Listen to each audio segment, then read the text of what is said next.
Hey nerds, we're going over the latest episode of X-Men 97 starting now. Welcome to the Nerd Social. I am Colin. And I'm David. So this episode is now halfway through the 10 episode season of X-Men 97 and it was intense. The internet has been abuzz by it. So I want to really hear your thoughts, David, on what just transpired here with episode 5. It's a lot to take in. I really enjoyed the episode, and after how it ended, I was thinking, "Oh my God, can we see the next episode already?" I'm really curious on what's gonna be the next step forward from this episode. Yeah, I told you before we recorded that this was very much like an experience of watching Infinity War. It was a lot to sink in. It was a lot to digest. And I just want to give a spoiler-free logline of the 5th episode here, titled Remember It. As Genosha prepares to join the UN, select members of the team head to the island nation to be honorees. Back at the mansion, a behind-the-scenes press event risks airing the X-Men's dirty laundry. So there was a two-parter going on here, and I really like that, but everyone is abuzz about what happened toward the end. I'm just at a loss for words without even getting into spoiler territory. If you like what we have to talk about with X-Men 97 and other content like this, please like, share, and subscribe. It really helps out in our algorithm. And David, let's just get to it, right? What did you rate on this? Oh yeah, we should talk about the rating. I would have to give it a 10, which is a theater rental. I think that this is just really great writing, great balance of story, high stakes, probably one of the best of all time X-Men episodes. How about you, David?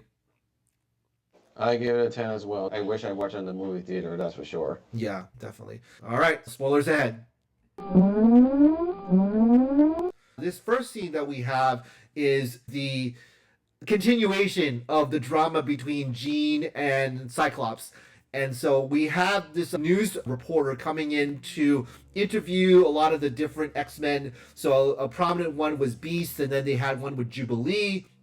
Then they had a very extensive one with Scott. And so he was trying to fumble for words. He had a little bit of a angry encounter with the reporter. And also at the same time, he was dealing with the fallout of realizing that he was sleeping with Madeline prior. And so there's a lot of issues to unpack there. And David, I think that you mentioned before we aired was that there was some retconning that was involved. So you want to give a little bit of context on that? You have a scene where Jean and Wolverine met Mm-hmm. up and then discussed about her powers, how she debilitate herself after she's been gone for so long. But what's revealed is the Phoenix Force, Right. which then hit me in the head thinking, wait a minute.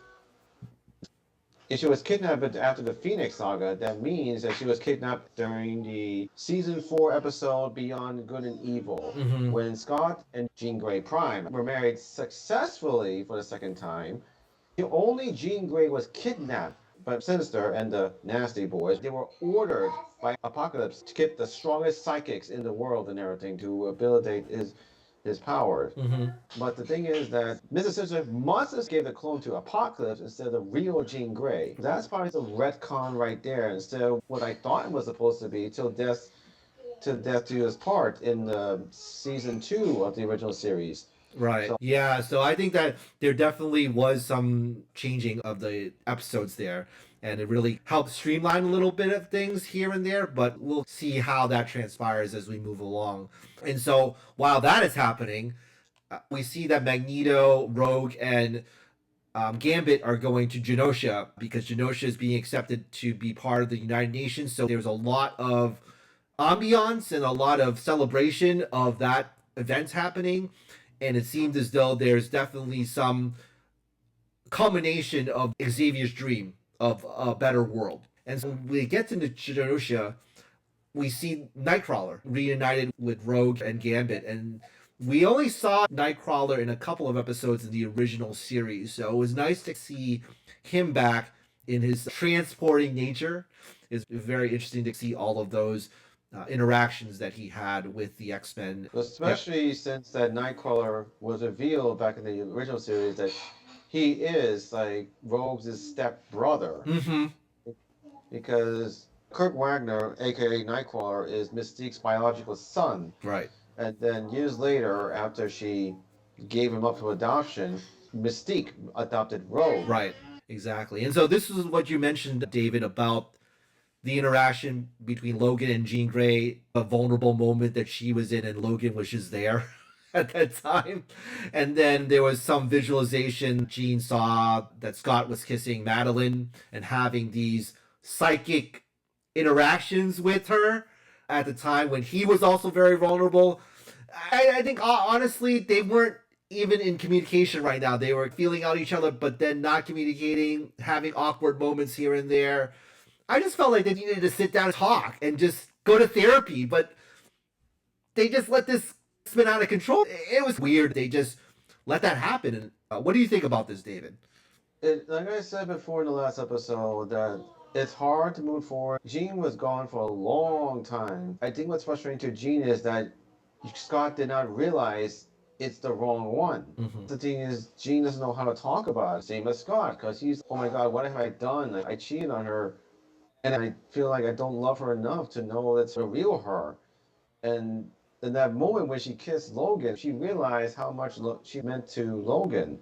But Logan says, no, you can't do this. You have to talk to Scott. Right. Which is what I admire of Logan. He's not a flirt.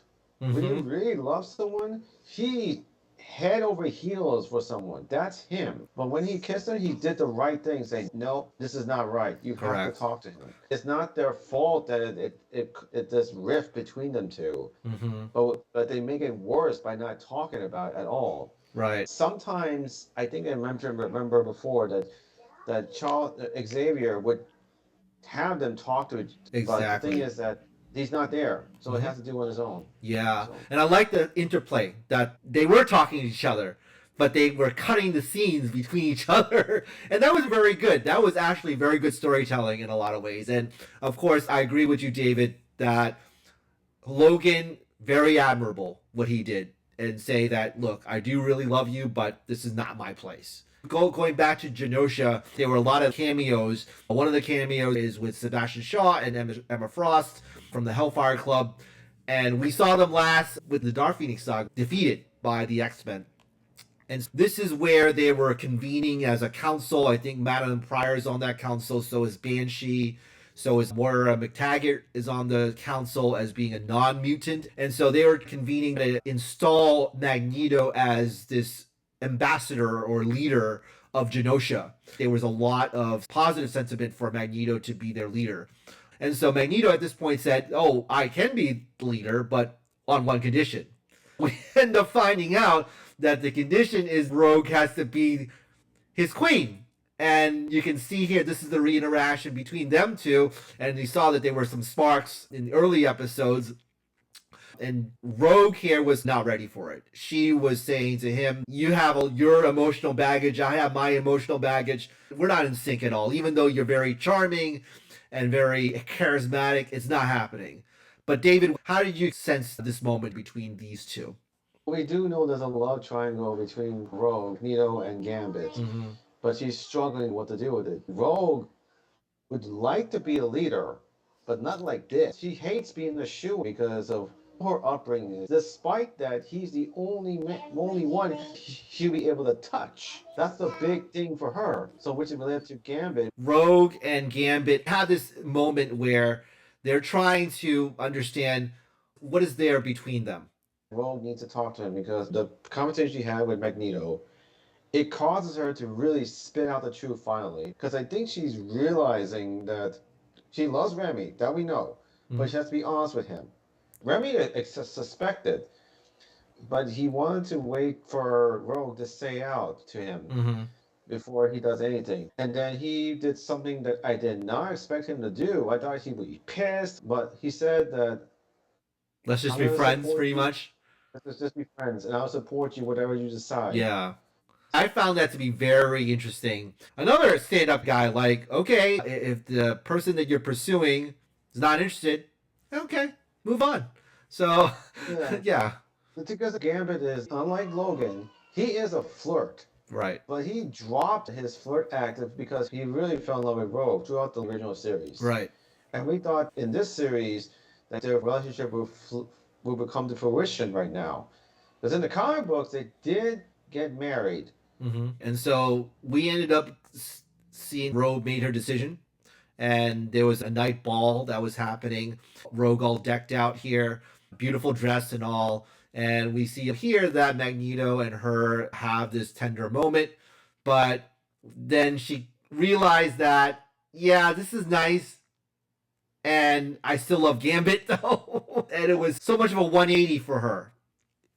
When, yeah, go ahead, David. Yeah, maybe it is, but she wants to see if Magneto is really true to her. Is she accepting me as a queen, or is she accepting the fact he could use that could bring mutants together? And then we find out later on what the consequences of that was going to be. During the celebration, Cable shows up and warns Madeline Pryor of an impending attack. And it's a tender moment here between them two, number one. And number two, we see that Cable has much more emotion than he did from the original series.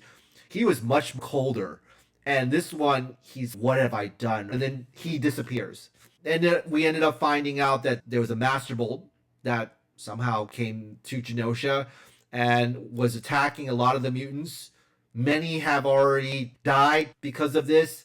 And so we see their heroic moment, Gambit and Rogue going into battle against this Sentinel that shows up. And you can see the menace and the impending doom of death that's coming from this twirling Sentinel here. Yeah, this was intense, David. What are your thoughts about this new Sentinel?